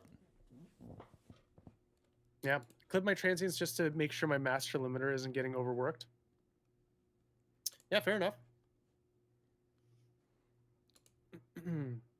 Should make a key collection command. Oh, true. Yeah, if you have do you have a key collection command? It's a good question. I'm not 100% sure. But Doing it now, nice, sick. Oh, Sick. thanks, Art Nerd. I appreciate that. Yeah, look at this. By the way, I want to draw attention to this. We have this like crazy lead right here. We have actually two leads, which if I remember correctly, this originally this track was like this portion of the track was like pretty bare bones.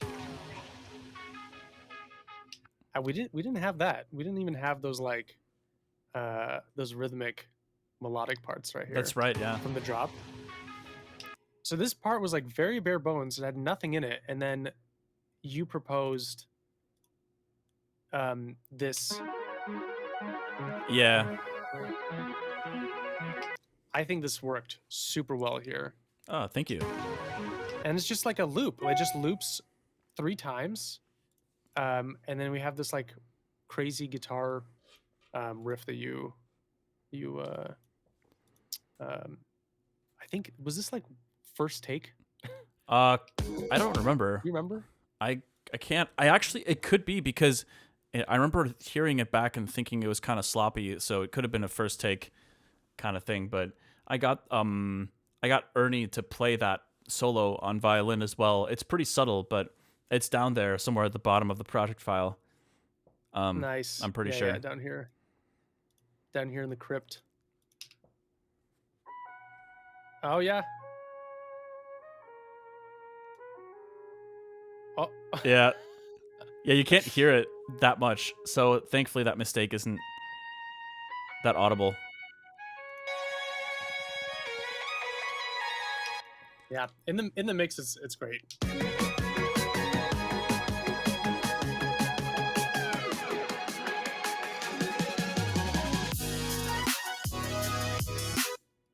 One of the interesting things about this section is this generally how we worked on this is like we're both pretty writing focused, and like we tend to we spend more time than maybe is necessary on like just coming up with new writing and just like new melodies, new harmonies, new chord progressions, whatever. And this part needed to be like filled out for a while, and I think we just had like just chords here, no bass. I think it just sounded like this Mm, with like the drums and whatnot. yeah, Where's the bass? dude, I just have to chime in. The amount, Uh-huh. because you were talking about how we're just constantly writing more and more stuff, like melodically and harmonically for this. We had so many melodies for this song. We literally, do you remember how for a long time, for literally years, we had two main melodies happening at the same time during the build? Remember? It was like we both had a melody Yeah. and they were almost harmonizing, but not quite. Mhm. And so I think that was a point of contention for us for some time, was just like, how do we boil down all this stuff, like compositional, noise. Anyways, sorry. Yeah. No, it sucks because they both worked individually, and then they Yeah. kind of worked together, Kinda. but like not well enough to just to like allow them to exist at the same time. But this part I was gonna bring up, what I thought was interesting is like when we were building out this this portion of the track, we had this bass. Yeah, I think it was that one. Mm.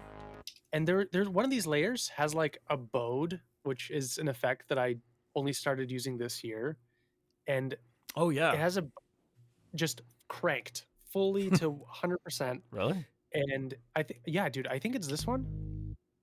No, this maybe this one. I wish we could open up What? these serum patches, but What does if Bode if these do? are the only two, dude, I have no idea. I think Bode smears the transients and like just it makes it super wide. Huh.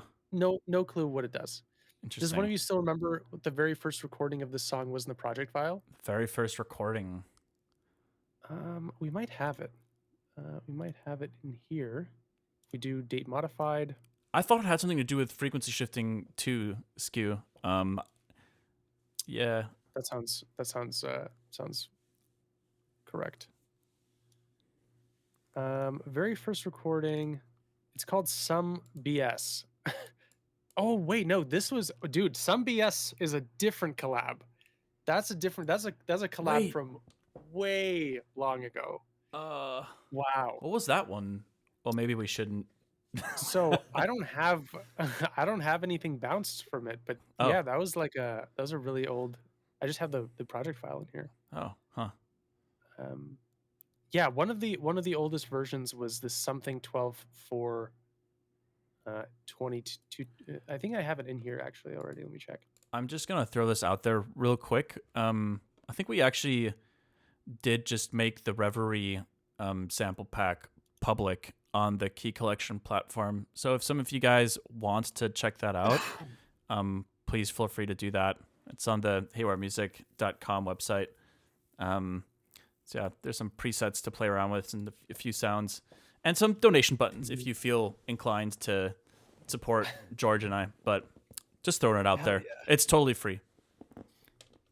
It's totally free, but we will love you more, and we can continue this parasocial relationship that we've been cultivating over the last 10 years. So this is like one of the oldest versions right here.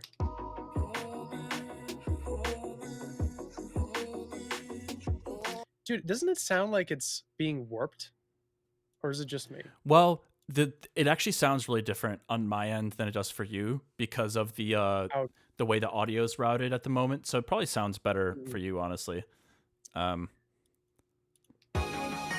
It's still it's not it doesn't it sounds better, but it sounds like something's warped here.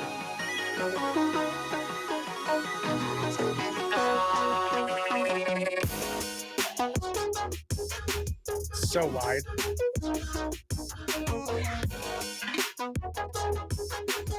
Even that Wait, I one. missed that little. Where is it? That thing was sick. Yeah. Dude, I think is that chromophone? Or no? The little. Yeah. Do you know? Did you add that, or is that?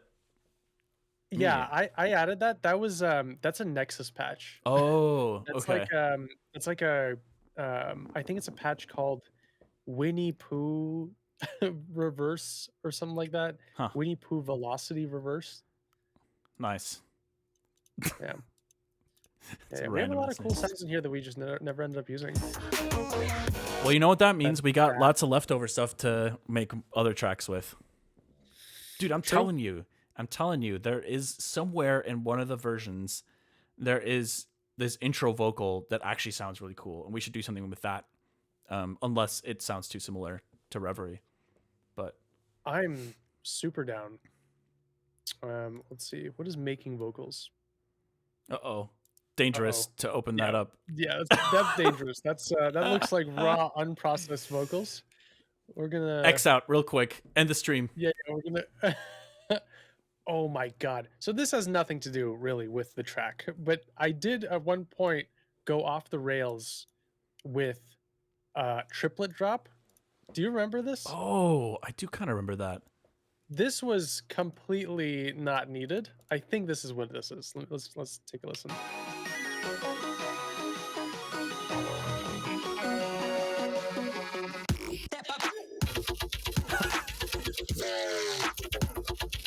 That's sick though.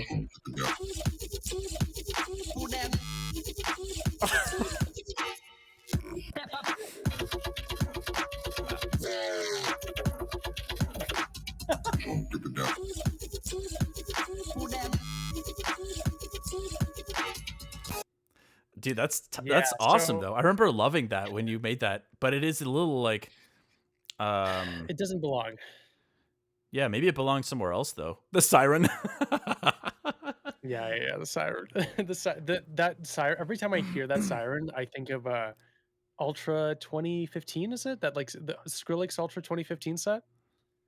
Oh yeah, dude. Actually, there's the I do really like the like lo-fi almost like quality of that. Like the Yeah, I don't know why it's so lo-fi. no, but I really like it. It sounds tight. It's cool. Word. If we don't do something with that, you should for sure do something with that because that was all you.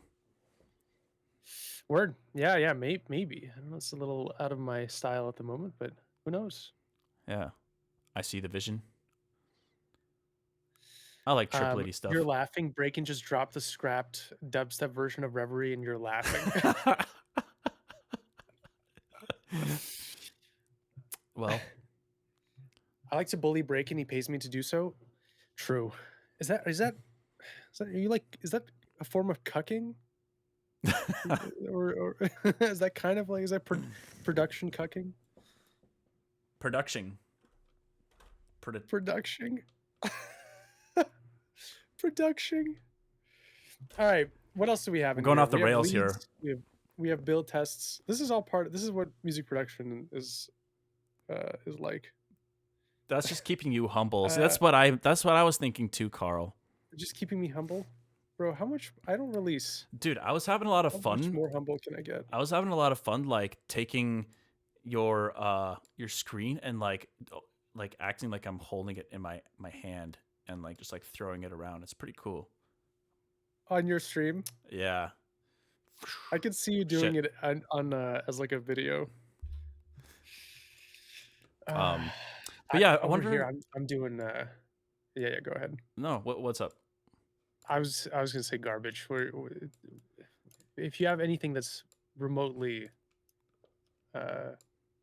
worthwhile, please say it. Okay.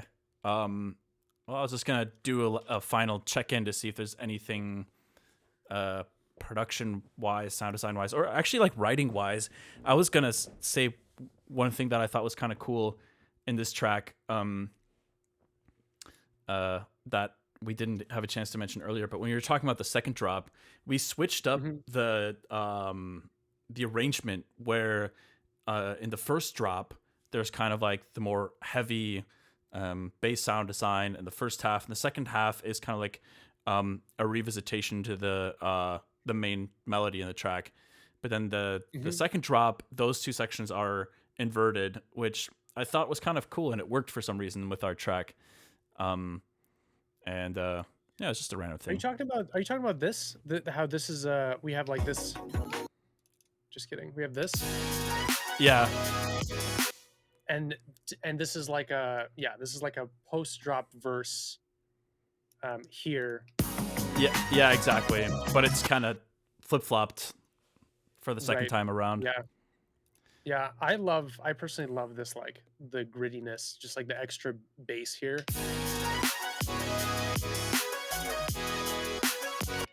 Yeah. By the way, I think This is DZNS was asking about a bass fill at 1 minute 29 seconds. yeah, yeah, doesn't sway. I'm familiar with sway. Let's Oh, it doesn't sway. but I am gonna start calling him DZNS now though. I think, dude, I think that bass is unfortunately part of this. Wait, let's see. Part of it. Is it this? Is this what you're talking about? Yeah, Right, let's mute this. there might Yeah. be a specific layer in there. It might, yeah, but it's if I start unmuting things, unfreezing things, then it's just gonna give me the init files. Off stream, I can take a look at this and we can maybe revisit it, but it's almost certainly, it's got to be one of these. Can you wait? Hold on. What did you say, Ghost? This is the equivalent of pinching someone's head when they are far away. Wait, this reversal, is that what you're talking about? Yeah. I've seen that trend before. I think That's hilarious. I didn't even really consider it like a reversal. I was like, oh yeah, this just like fits. This just works in terms of like the progression of the song. totally. Yeah, I'm not sure because I guess in a way, maybe you could almost consider it. I kind of felt like it was a drop because of the fact that we're using drop drums. The frequency spectrum is very filled out. But you could still also consider it a build. You could consider anything, I guess. The track could be 6/8, you know? Yeah. Maybe the track that's the jazz pianist in you coming out right there. It's like some Jacob Collier commentary. Yeah, any note can work with any other chord in the on the piano. Dude, there was a while where I was like kind of upset about the idea of genres, and I remember on Facebook I put my genre as jokingly I wrote post avant-garde, pre-futuristic jazz fusion. And when I went to play some shows in Asia with Zed at the time, somebody showed up with a totem pole with that written on it. It literally said Nice. it was so much text to fit on a totem pole. It said post avant-garde, pre-futuristic jazz. Well, it doesn't even make any sense, but yeah. That is odd. Well, actually, like I was gonna say, if you did it, it's one of like it actually makes sense. Like it is accurate. But I feel like anytime someone says avant-garde, they're avant-garde, I wanna cringe. It's like calling yourself. It's like saying like I'm unique. You know. Yeah. I make unique music. That's my genre. Nobody But sounds it like is- me. Right. Yeah. But it is a good description, I think. Yeah. Also, for the second drop, just want to point out we have this extra harmony layer here, right here. This thing. Shit.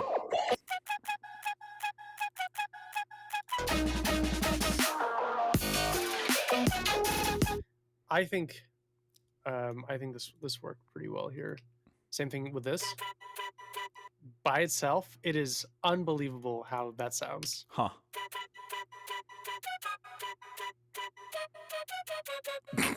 In the mix, it sounds better.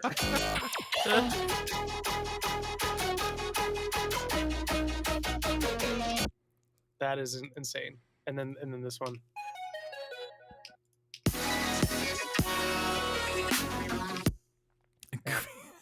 Yeah. Pretty goofy sounding. Goofy. Yeah, it's incredibly goofy. That's my favorite That's one of sound the yet. last elements added.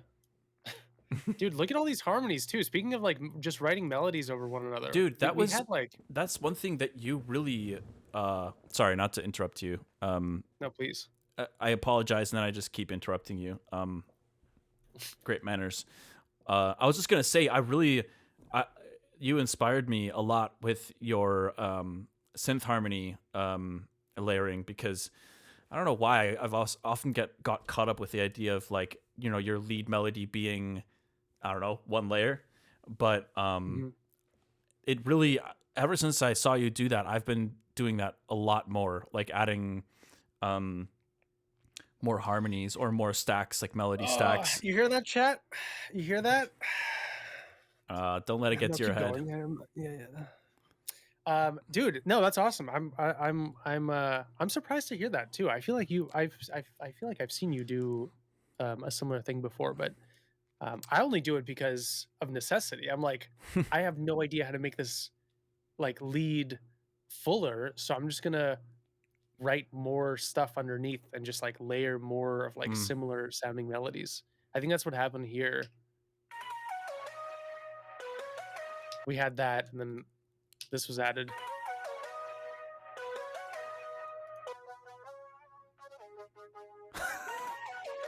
Same thing with this. This is another duplicate of this. In a way, it reminds me of a really famous technique. I'm interrupting you again, I think. Yeah, I'm gonna make a list of times. Do a little tally marker. Yeah. Please interrupt. Shit. Well, all I was gonna say, I'm sure you've heard of this vocal technique where when you're recording a vocal line, you can kind of purposefully distort your voice in a bunch of different ways, like record one take like super nasally, and then one voice kind of sounded like as if it was format shifted really low or something, and then you stack them all, and each individual take sounds pretty goofy, but then you add it all together and it kind of sounds like a choir instead of just one person, and it has a very different quality and effect. And I feel like what we're doing with the synths is just kind of like a similar thing. Totally. Yeah, that's a really good point. There's also like, do you do this with your vocals? Like I feel like a lot of vocalists I know will do a vocal take and then they'll actually whisper the vocals on top and then mix. So like, because the whispers have this effect of like, they sound like they're, you know, really close to your ears, and when mixed properly, it just like kind of feels like the vocals are closer. Yeah, totally. We also have this harmony layer. Wait. What? What the hell? That's in the song? You didn't know I snuck that in? No. What is that? Yeah, dude. Where is that? Oh. Yeah, listen to the sides. It's mono for me. Oh, right. You're in mono. Right. Don't worry. It's all good, though. Well, it's in the finished version, so you can't do anything about it. But it is, yeah. So let me just turn off the main lead. I think it'll be a little more apparent what's going on there. Dude, that's crazy. I didn't really know you did that. That's so funny. Okay, here.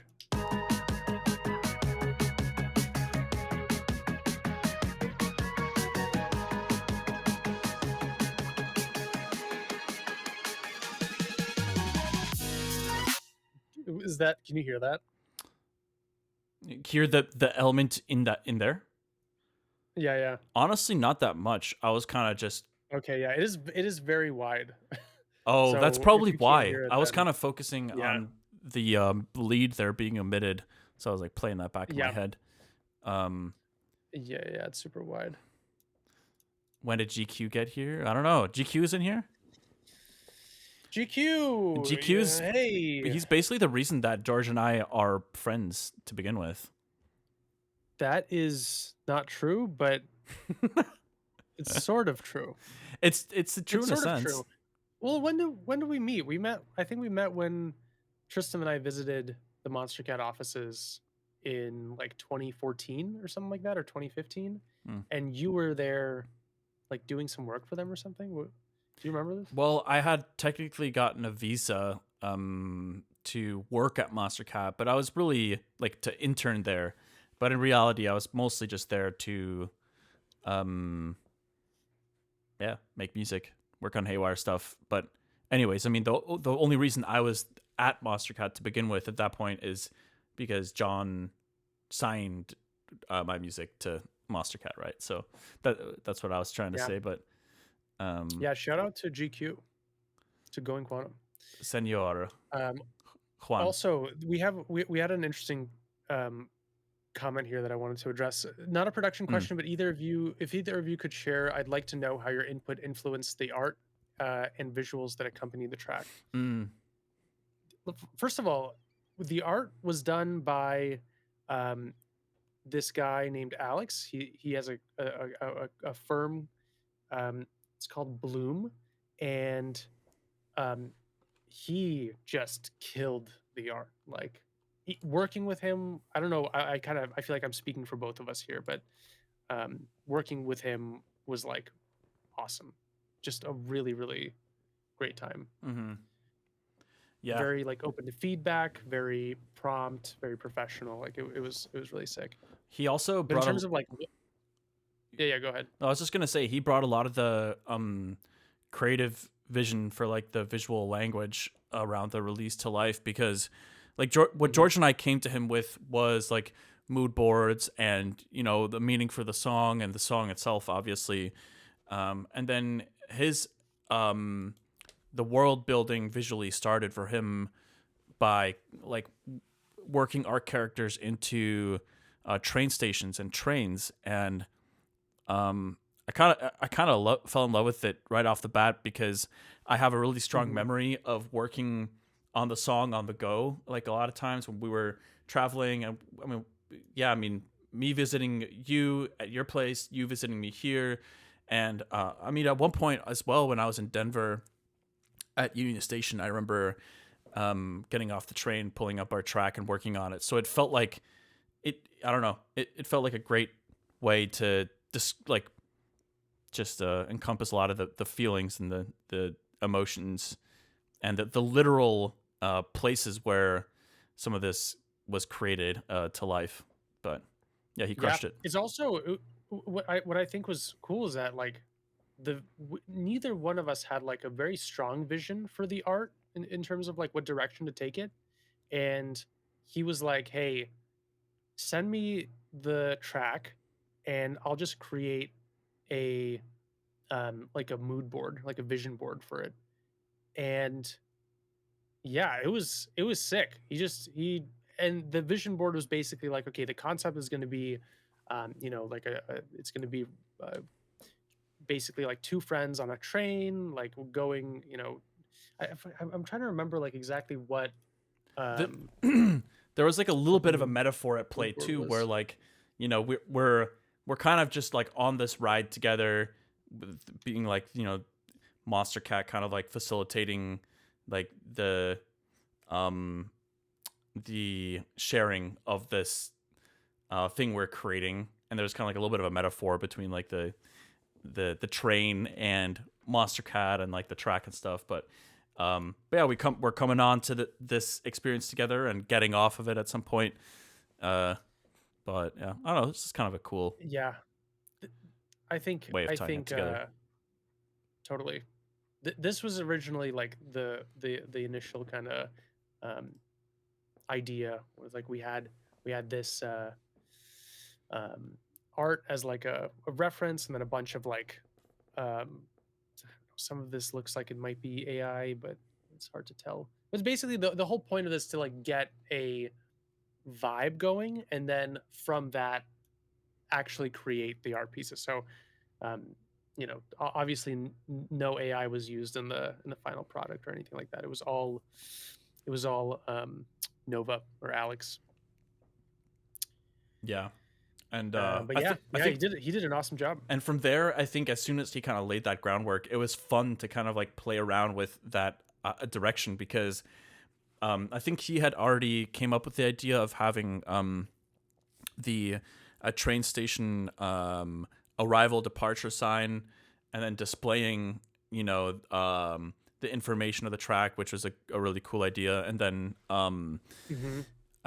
you know, we started talking about like how to hide little bits of information in some of the teasers and the art, you know, like the backpacks having kind of like being part of that world, like traveling and going from one place to another. And then, you know, on the actual art itself, having our stickers like on the side of the seats as if we were, you know, like, I don't know, like tagging places with our logos while we're traveling and stuff. And it was fun to just kind of like experiment with it and like think about how to make it feel more immersive.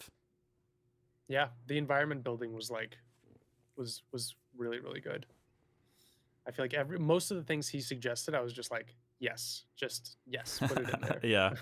Yeah, he crushed it. I have a ton. By the way, we were talking about this before stream, but there's a ton of content that's yet to be made for Reverie. A lot of it being social media stuff, but there's like so much behind the scenes, just for like the art alone, that I'm planning on doing some like just showcasing like some of the early versions of the artwork, like basically how the back and forth happened. And yeah, dude, some of the early models for our characters were hilarious.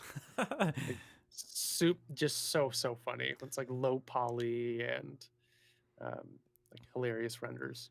Yeah, we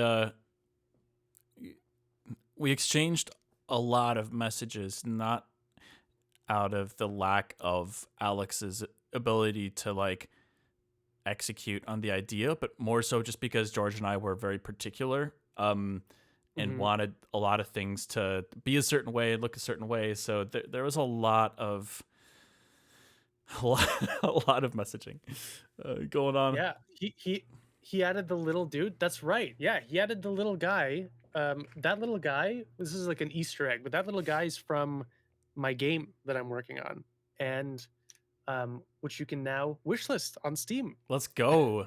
That's so awesome. Yeah, man. I got that up on Steam earlier this week. Wait, can I? I'm that curious. little guy is directly from the game. Can you tell? I want to know a little bit more about the game. The game is in very early stages. It's a survivor like, so it's kind of like Vampire Survivors or you know, Halls of Torment or Deep Rock Galactic Survivors, and it's like a reverse bullet hell. You just, you know, you walk around. It's like a roguelite. You walk around. There's waves of enemies. You kill them. You get XP. You level up. You get upgrades. You get better weapons, and then you keep doing that. The game is called, currently the working title is Echoes of Essence. Very inspired by Archvale graphically. But yeah, it's just something that I've been working on the side. That's exciting, besides man. Music. Yeah, I've been nodding my head this whole time as if I know any of the video game references you're mentioning. But there's no way have you not played Vampire Survivors? No. Oh my god. Wait, is that that's a game, right? Not a genre? Yeah, it's a game. But it's kind of like ushered in a genre of games called survivor likes. Oh, I've definitely heard of survivor likes. Yeah. But or no, actually no, I'm thinking of roguelike. I'm not really sure. Have you played like Crab Champions? I know of Crab Champions. I haven't played it though, but yeah, I've seen it for sure. So the premise is like there's waves of enemies really, and you just destroy them, you get rewarded, and then you become stronger, and the enemies become stronger. Then you eventually go to more and more difficult levels, and then there's like a meta progression where like you die, you come back, you bring like, you know, like gold or whatever you collected on your run, and you purchase like permanent upgrades that make you stronger for the next run, and then you continue. Nice. Think of Balatro, but with a character you can attack enemies with. Oh, wait, that sounds fire. What's up, K-Man? That's very interesting. Yeah, I love Balatro, so it sounds great. Yeah, Neustrom has been going crazy with Crab Champions. Yeah, that dude really killed it with that game, for sure. That dude. But yeah, what are you thinking? I feel Um, like I am thinking I'm excited to eat dinner, and I'm excited our track is out, and I don't know that I personally have too much more to add to talk about Reverie, but I don't know, man. I'm just like yeah, let's wrap this up. it's just crazy to think about, like how just the process from beginning to end, and it's really makes me really happy to have gotten this track out, because there are many times where it felt like it wasn't actually going to happen. Yeah, same. That's a very good point. That's true. I kind of forgot about that. Yeah, it was a lot of work. Yeah, yeah, dude, this was great. Thanks for collabing on this. Yeah, dude. It feels weird to this is again off topic, but like our relationship has always Martin and I's relationship has always been very we just kind of like poo poo each other, you know, like in like a very loving way, but it feels weird to like give compliments back and forth. Yeah, we're You know? our normal mode of communication is very sarcastic. What is it? Not what's the opposite of self-degrading? It's offensive, Self- sarcastic language. like But yeah, degrading the other person. yeah, not self-degrading, other degrading, but in a joking way. It's like we would take advantage of every opportunity to roast the other person, essentially. So yeah, but it's like this is too wholesome of a moment to like not actually, just be a little appreciative for once. But don't worry, I'm going back to Yeah. normal tomorrow, dude. You'll get a Right, call from me yeah. bright and early, 7 a.m. It's just waking me up. Yeah, with roast. I'm just gonna start roasting you bright and early. I'm gonna be like, I don't know. I'll find your insecurities. Yeah. This mix, this I can't even. Well, my go-to was like your mix is trash, but this mix isn't trash. I can't. Eh. You know, I was actually listening to. I'll find something. Well, yeah. Anyways, but yeah, man, I really appreciate it. Thank you guys so much for hanging out and talking with us and asking questions. And hopefully this was Yeah, insightful, entertaining, interesting, all the above. guys, who are we rating? Can we rate somebody, or is Yeah. that not allowed? Your base is thin. You know what they say about guys with thin Yeah, base. guys, thanks for joining. Yeah, my base is fine. My base is thinning. Like I have a full head of hair, but my base is thinning. I'm molding. You gotta go. You gotta go to Turkey for that. for thicker base. W release. Thanks for releasing track, guys. Yeah, thank you. I feel like you guys really killed it with the reception and yeah, this Tokyo this Machine is awesome. live. It's a great stream. Let's raid Tokyo Machine. Wait, do I not even have an option to raid? Manage goals, raid channel.